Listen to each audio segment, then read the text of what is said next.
Hola Cristóbal, ¿Cómo estáis? mucho gusto. Un gustazo. Oye, nos dijeron que tenemos que sacar preguntas de acá.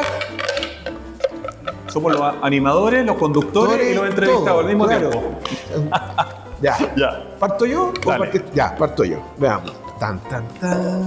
Redoble de tambores. ¿Cómo te llamas? ¿Cómo te llamas? Fantástico, qué suerte que salió ese. Vamos para acá. ¿Cómo te Rodrigo llamas? Gendelman, ¿Ya? periodista, fundador de Santiago Adicto. Nacido y criado en Santiago, ¿no? Nacido y criado Ya. en Santiago. Yo me llamo Cristóbal García Huidobro, también nacido y criado en Santiago, soy fundamentalmente profesor universitario, historiador, escritor y a Dios gracias puedo trabajar en lo que me encanta, que es efectivamente la historia y también ahora difundirla. Así que Estudiaste Derecho e Historia al mismo tiempo. En la Católica, sí. No lo recomiendo, no hace bien para la salud. Yo pesaba 25 kilos menos y tenía más pelo en esa época, pero bueno. Yo elegí algo mucho más difícil, estudié periodismo Oye, ¿dónde estudiaste periodismo? en la UDP. El UDP, ya. Sí, fui de la segunda generación de la UDP. Cuando te preguntaban, ¿usted dónde estudia? ¿En la Chile o en la Católica? Y tú decías, en la UDP. ¿Y eso dónde es? Ya que uno tenía que explicar. Hoy día ya se explica solo, pero... Ya, tenemos que. Ya, esa fue fácil, parece, Sí, así que fue ya. fácil, ya. Ya, ¿Toca? señor Gendelman, saque una. Vamos. Expectativa. Cuando comenzaste, ¿qué imaginabas que pasaría con tu proyecto? ¿Ha sido muy distinto a la realidad? Chuta, a ver. ¿De cuál de todos tus proyectos Claro, nos vas a yo hablar? igual de las tengo- clases, de los libros, del podcast, del programa de radio. A ver, yo, Bueno. Rodrigo algo lo mencionaba. A ver, primero como profesor, puta, ojalá hacerlo bien, esa es la primera expectativa y poder vivir de eso. Y lo otro, que es efectivamente el tema del podcast y el programa de radio. Tengo un programa en la radio La Metro, el 95.9, que se llama La Historia Sin Fin, y un podcast que se llama Dato Mata Relato con dos grandes amigos. ¿Sabes qué? Ni una expectativa. O sea, tirarse a la piscina y disfrutarlo, pero también yo tenía mucho miedo, por lo menos, de que no fuera a resultar. Y, como te digo, yo hacer un programa de historia en la radio, como raro. Es contraintuitivo. Es contraintuitivo. De alguna manera para estos tiempos. Y me creerá que le fue bien. Y muy bien. Es un programa que tiene un nicho bien especial. Por supuesto. Que a la gente que le gusta la historia, el patrimonio, ese tipo de cuestiones, pero más que nada la historia. Y de repente, ¡pum! Decenas de miles de vistas por video, comentarios de gente que, bueno, nos dicen cosas que son súper emocionantes. Por ejemplo, uno de los comentarios que más se repite es que gracias a nosotros han vuelto a querer la historia y han vuelto a querer estudiarla, en fin. También hay gente que te odia, te dice que eres terrible, en Son fin. los tiempos. Y que y más encima un típico lo que se llama el hate, ¿no? De la gente que no le gusta de lo que tú estás hablando, sino que quiere escuchar lo que ellos están acostumbrados a escuchar. Claro. Yo no sé si te habrá pasado algo así con Santiago Adicto, con las cosas que tú tenías, ¿no? Me pasaba más antes de dedicarme al tema de ciudad y cultura, que ¿En serio? es lo que llevo haciendo los últimos 15 años. ¿Ya? Sí, pero sí, las redes sociales en el Pero ¿qué final pasaba? son- Era cuando Rodrigo Gendelman cubría alguna cosa y salía, no, es que a mí no me gusta cómo usted lo cubre, así como... Yo aprendí por la experiencia, fíjate, a pensar 100 veces antes de hacer algo en Twitter. Que hoy día Bueno. que era ese un territorio realmente peligroso. Aprendí con varios errores y hoy día básicamente escucho y no hablo en redes sociales, solamente para postear cosas que tienen que ver con lo que hago. ¿Y tu expectativa? Y mi expectativa, cuando partí usando el hashtag Santiago Adicto en los posteos que hacía en Twitter, porque había mucha gente hablando de Santiago, era que más personas quisieran esta ciudad.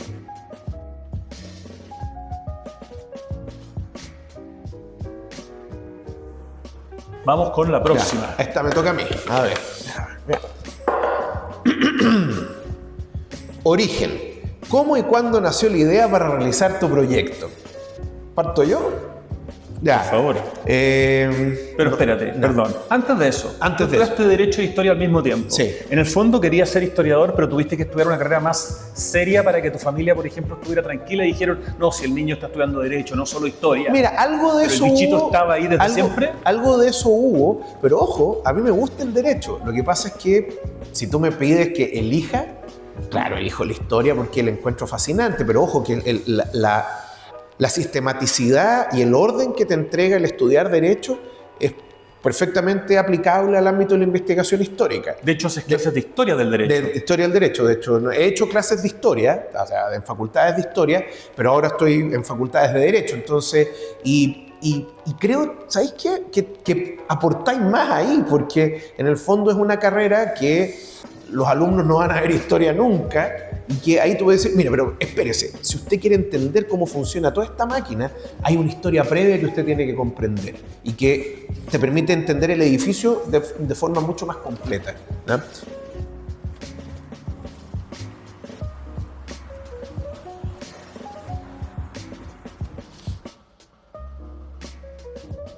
Ahora, ¿cómo partí?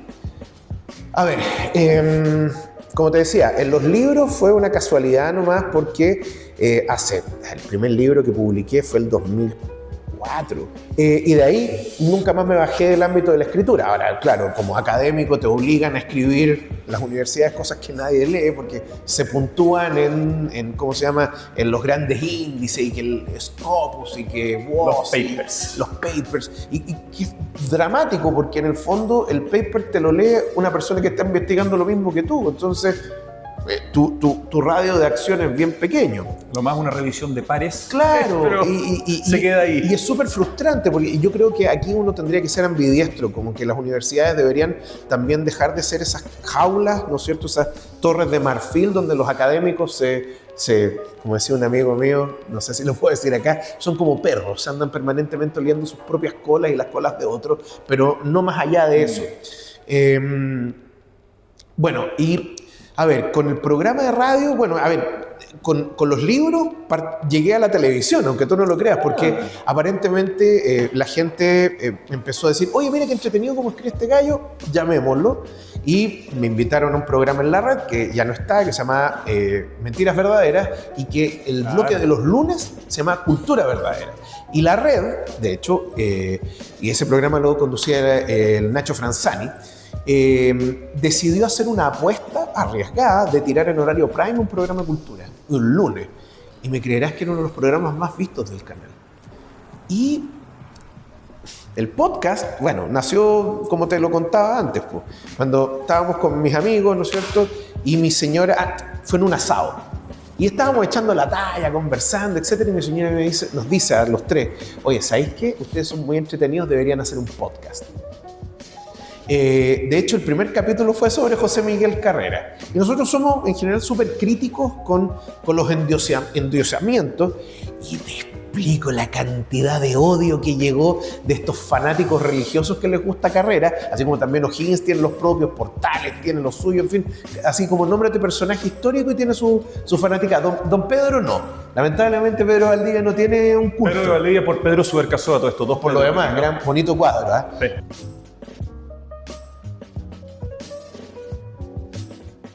Ya, vamos a otra. Otra pregunta.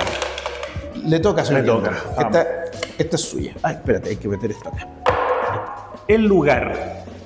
¿Conoces algún dato histórico sobre este lugar que quieras compartir? Aparte tú, pero estamos hablando de la Casa Colorada, supongo. Nosotros estamos en la Casa Colorada, por si acaso. Casa Colorada. Bueno, Cristóbal me está contando que esta casa, claro, era de Mateo de Toro y Zambrano, que en algún momento pasó a ser el administrador de alguna forma de las propiedades de los jesuitas. De la Junta de Temporalidades. Eso es la... Mira, estoy dando el dato de mi contertulio, y eso le permitió amasar una fortuna importante. Otra cosa que me encanta de este fantástico museo, que estuvo cerrado casi 15 años, desde el terremoto del 2010, pero que reabrió en grande, son los dioramas de Cerreitu. Hay muchos dioramas de Cerreitu. De hecho, hay uno ahí y otro ahí. Que tenemos uno aquí al lado. Cerreitu los había hecho cuando se abrió el museo hace varias décadas, y ahora para la reapertura hizo otros más. Hay cuadros de importantísimo valor, como justamente el que tenemos atrás nuestro, del gran Pedro Subercasoa, o Fray Pedro Subercasoa. Está al lado de la Plaza Armas. Este es un museo que realmente cualquier santiagoadicto o santiagoadicta tiene que conocer y visitar y recorrer, porque acá está la historia de nuestra ciudad, incluso con proyectos contemporáneos y modernos. Gran espacio de Santiago.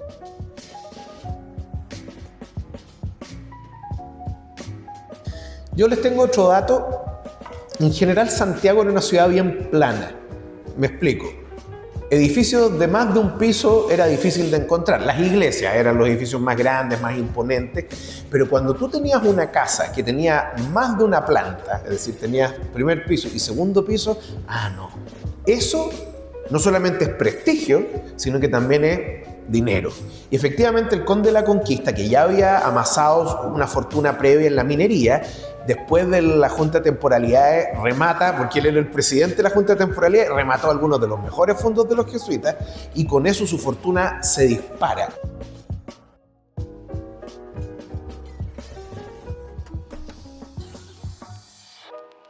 Ahí estamos con entrevista circular. Dice, chanfle, obstáculos. ¿Cuáles dirías tú que son los principales obstáculos o barreras que enfrentas en tu relación con el patrimonio? Yo creo, o tengo la impresión interpretando la pregunta, que también tiene que ver con acceder a ciertos lugares. Y quizá ese es el primer obstáculo, que te cierren la puerta. Hay lugares en Santiago, y no estoy pensando en el centro, estoy pensando en el Gran Santiago, que son maravillosos. Lugares que yo quisiera, ojalá esa fuera mi casa, así como yo quisiera vivir ahí. Y está cerrado y no te dejan ir, no lo abren para el Día del Patrimonio y sería fantástico poder, yo lo conozco solo por foto, ¿me entendés? Hay otros edificios que también son patrimoniales y que entrar es difícil, porque son oficinas, porque son lugares privados, etc. Y de repente como que dan ganas de ojalá que esto estuviera más abierto. O el drama, que cada vez que voy a un lugar y me dicen, no, eso se quemó en un incendio hace 45 años atrás y ya no está, y se perdió todo. Y bueno, qué dolor. Eso yo creo que son los obstáculos. Yo fíjate que el único obstáculo, porque pensaba todo este rato mientras tú hablabas y te escuchaba muy interesado, me decía, ¿qué obstáculo?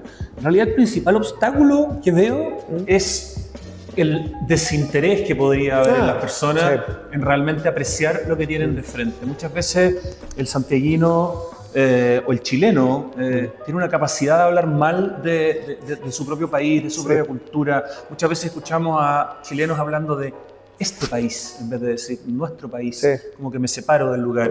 Yo creo que el desinterés por conocer lo nuestro, por conocer nuestros espacios patrimoniales, nuestros objetos patrimoniales, conocer nuestros museos, ser turista en tu propia ciudad, es el principal obstáculo que yo veo.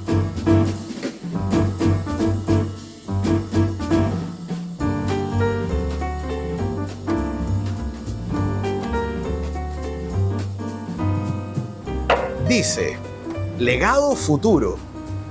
Chuta, si nos miraran desde el futuro, ¿qué crees que las próximas generaciones estudiarían de nosotros? ¿Qué cosas de hoy se convertirían en tradición? Asumo que cuando hablan de estudiarían de nosotros, espero que no de Rodrigo Gendelman y Cristóbal García Huidobro. Estamos mirando como a la producción a que nos soplen, estamos hablando de nosotros. Espero que sea del mundo, ya. De esta sociedad, de esta etapa. ¿Qué opinas tú? Dame tiempo y contesta tú que eres historiador mejor. Chuta, no sé si la gente del futuro va a ser particularmente dura con nosotros en cómo quizá hipotecamos parte de su futuro. Puede ser, espero que no, y espero que no lo hayamos hecho. Pero yo creo que siempre va a estar la pregunta del asombro, siempre va a estar la pregunta del cómo lo hicieron. Y quizá van a haber más respuestas para ellos de las que nosotros tenemos de las generaciones que vinieron antes que nosotros. Te doy un ejemplo. Yo siempre me he preguntado cómo hablaba un chileno de 1800, cómo sonaba. Hay lingüistas que han tratado de hacer una reconstrucción y probablemente nosotros hablamos un poco distinto como hablamos ahora. La forma de escribir era muy distinta también. ¿Cómo habrá sonado? Hoy día tenemos grabaciones, tenemos cámaras, tenemos sonido. Hace unos años, varios años atrás, la Biblioteca del Congreso encontró estos tubos de cera que se utilizaban para grabar antes de los discos. Y ahí estaba grabada la voz de Arturo Alessandri, cuya voz desconocemos. Y eso se perdió, y se perdió para siempre. Nunca vamos a saber cómo sonaban. Cómo sonaba O'Higgins, cómo sonaba, no sé, Invento, José Manuel Balmaceda o otros personajes. Entonces, bajo esa lógica, creo que la gente del futuro va a tener más información de la que nosotros tenemos del pasado. Yo voy a irme por una línea completamente diferente que pude pensar mientras tú hablabas, y te agradezco que te hayas arriesgado primero con la respuesta.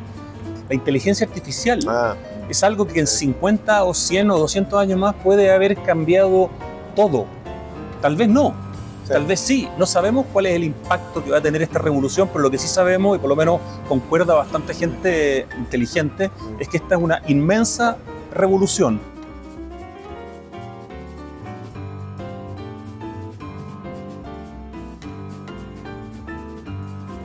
Piensa tú, hace 20 años atrás, ni siquiera 20 años atrás, un hipo en la historia, ¿qué concepción y qué defensa existía de lo que llamamos patrimonial?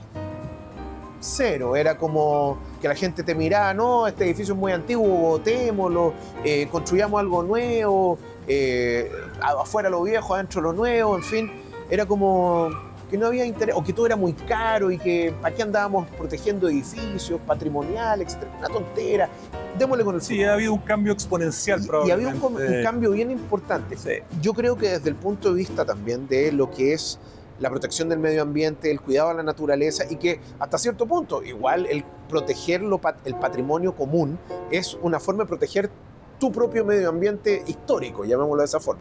Lo mismo, en alguna época, el mismo edificio donde estamos, este edificio debe haber sido demolido hace mucho tiempo atrás, y a Dios gracias se salvó, y hubo gente con criterio y con amor por la historia que lo logró proteger. O sea, la Casa Colorada es una de las últimas casas coloniales que ha quedado en Santiago, junto con, no sé, la Casa de Velasco. La Posada del Corregidor. Claro, y eso, que la Posada del Corregidor es un trocito del edificio completo.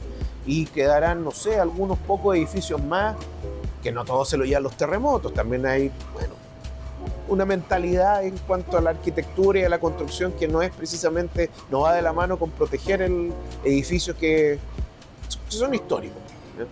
Ya, Rodrigo, te toca la última. Voy con la última pregunta que te hago yo a ti. Primero. Próximo paso. ¿Ya? ¿Cuál es el siguiente gran paso que te gustaría dar con tu proyecto? Uy. A ver, yo en general tengo como dos, como dicen los chicos ahora, dos side quests, ¿no? Soy profesor universitario, ese es mi proyecto principal de vida, pero ahora estoy escribiendo un libro de José Manuel Balmaceda, que debería salir a fines de este año, del 2026. ¿Es tu tercera biografía? Es la tercera biografía que escribo. De presidentes. De presidentes, sí.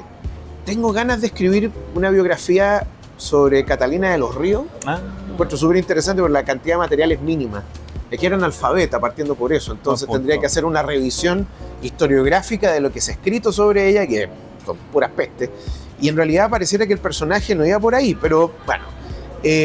La Quintrala. La Quintrala, claro. Tengo una idea para el 2028, por el 2027 voy a parar un poquito porque quiero desarrollar más mi carrera académica más que la difusión. ¿Y tú? Y yo estoy justamente entrando en una etapa que era algo que tenía muy pendiente, así que más que un paso que me gustaría dar, es un paso que estoy como dando, y es algo que le llamamos, con el socio que tengo, que se llama Pato Miñano, la guía Santiago Adicto. Bueno, un lugar donde tú puedas encontrar todo lo que se habla, las distintas, pero en el fondo por distintas secciones. Entonces tú te metes hoy día a santiagoadicto.cl y vas a encontrar 100 panoramas tipo paseo, 70 restaurantes, 35, 50, no sé, ya cafeterías, vas a encontrar 30 y tantos monumentos nacionales, cada uno con su propia sección.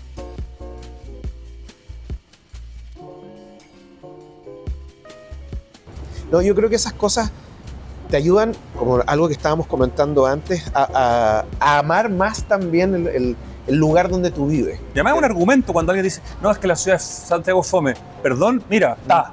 Ahí tení 150 paseos, 80 restaurantes. ¿Tú sabes qué es lo único que Toma. ¿Tú sabes cuál es la única crítica verdadera que yo tengo respecto a Santiago y eso que acabáis de decir? Que las cosas, bueno, siempre, no es que la ola de delincuencia, siempre Santiago se iba a dormir temprano. Y esa es la sección que viene en la guía de Santiago Adicto, que es la noche en Santiago y muy centrada en el centro de Santiago, para mostrar todas las opciones que a veces existen y que uno no las conoce. Así que vamos a ayudar también ahí a potenciar la noche de Santiago. Bueno. Oye, ha sido un gusto. Sí, pues, estamos terminando. Así que... Rodrigo, yo no te conocía y creo que tú no... O sea, nos conocíamos por redes, así viendo. Yo te había leído en columnas en La Tercera, había escuchado de ti, pero ahora en persona... Y yo me había ganado un concurso una vez con Santiago Adicto y nunca me gano nada, así con suerte de perro, pero bueno. Así que ha sido un gusto estar en esta entrevista circular. Y muchas gracias a ustedes por la invitación.